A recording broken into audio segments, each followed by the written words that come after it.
అనగనగా ఒక ఊరిలో ఉల్లిపాయ, ఐసుగడ్డ, బంగాళదుంప అనే మంచి స్నేహితులు ఉండేవారు.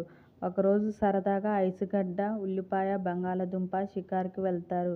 అది ఎండాకాలం కావడంతో బాగా ఎండగా ఉండడంతో ఐసుగడ్డ నడిచి నడిచి కరిగిపోతుంది.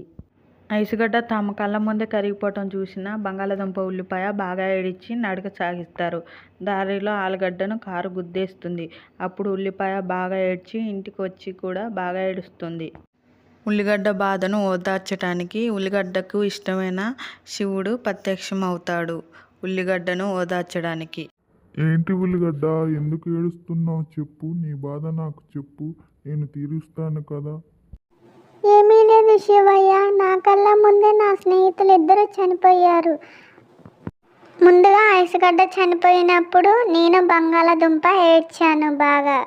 బంగాళదుంప చనిపోయినప్పుడు నేను ఏడ్చాను. కానీ నేను చనిపోతే ఏడవటానికి, నా గురించి ఒక్క కన్నీరు చుక్క కారవటానికి ఎవరూ లేరే అనేదే నా బాధ.